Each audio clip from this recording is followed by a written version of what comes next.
ನಮಸ್ಕಾರ.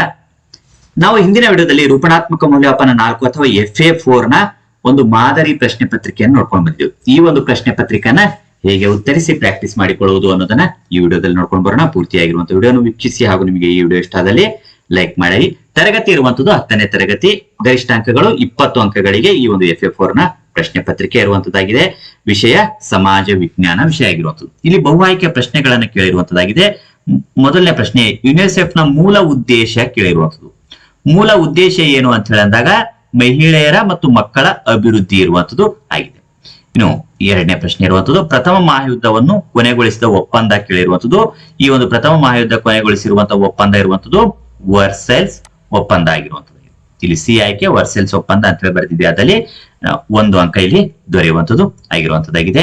ಇನ್ನು ಮೂರನೇ ಪ್ರಶ್ನೆ ಇರುವಂತದ್ದು, ಮೂರನೇ ಪ್ರಶ್ನೆ, ಪ್ರಥಮ ಮಹಾಯುದ್ಧಕ್ಕೆ ತಕ್ಷಣದ ಕಾರಣವೇನು ಅಂತ ಹೇಳಿ ಕೇಳಿರುವಂತದ್ದು. ಯಾವುದು ತಕ್ಷಣದ ಕಾರಣ ಅಂತ ಹೇಳಿ ಉತ್ತರಿಸಬೇಕಾಗಿರುವಂತದ್ದು. ತಕ್ಷಣದ ಕಾರಣ ನಿಮ್ಗೆ ಈಗಾಗಲೇ ಗೊತ್ತಿರುವಂತೆ ಯಾವುದು ಅಂದಾಗ ಆರ್ಕ್ ಡ್ಯೂಕ್ ಫ್ರಾನ್ಸಿಸ್ ಫರ್ಡಿನೆಂಟನ ಹತ್ಯೆ ತಕ್ಷಣದ ಕಾರಣ ಆಗಿರುವಂತದ್ದು. ಇನ್ನು ನಾಲ್ಕನೇ ಪ್ರಶ್ನೆ ಇರುವಂತದ್ದು, ಟೆಲಿಶಾಪಿಂಗ್ ಎಂದರೇನು ಅಂತ ಹೇಳಿ ಕೇಳಿರುವಂತದ್ದು.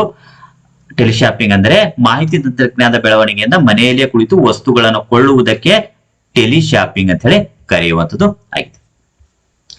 ಇನ್ನು ಮೂರನೇ ವಿಭಾಗದಲ್ಲಿ 5ನೇ ಪ್ರಶ್ನೆ ಇರುವಂತದ್ದು, ಗೋವಾವನ್ನು ಪೋರ್ಚುಗೀಸರಿಂದ ಹೇಗೆ ಮುಕ್ತಗೊಳಿಸಲಾಯಿತು ಅಂತ ಹೇಳಿ ಕೇಳಿರುವಂತದ್ದು. ಹೀಗೆ ಮುಕ್ತಗೊಳಿಸಲಾಯಿತು ಅಂತ ಹೇಳಿದಾಗ ಈ ರೀತಿಯಾಗಿ ಉತ್ತರಿಸಬಹುದಾಗಿರುವಂತದ್ದು.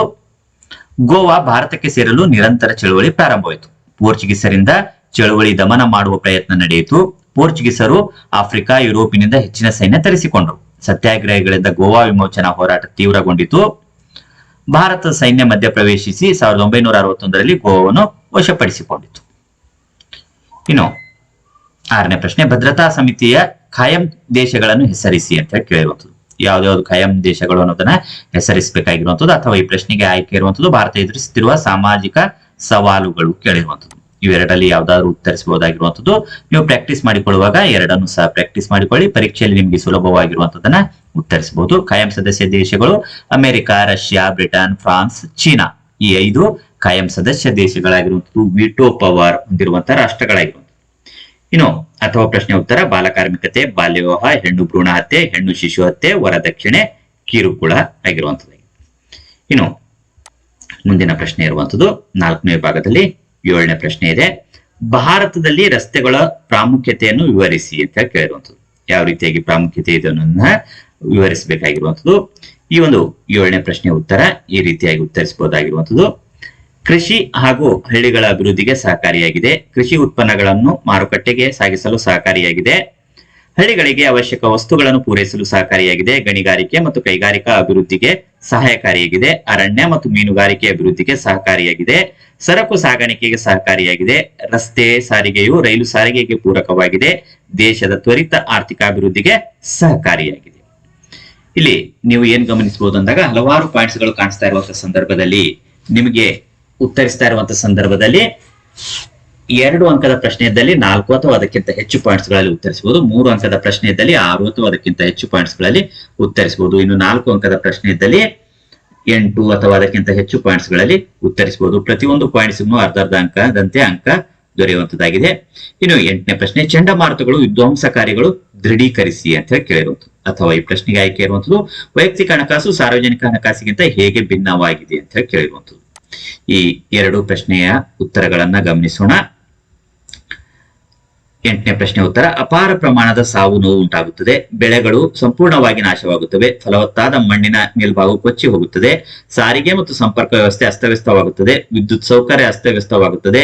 ಜನಜೀವನ ಸಂಪೂರ್ಣ ಅಸ್ತವ್ಯಸ್ತವಾಗುತ್ತದೆ. ಸಾಂಕ್ರಾಮಿಕ ರೋಗಗಳು ತಲೆದೂರುತ್ತವೆ.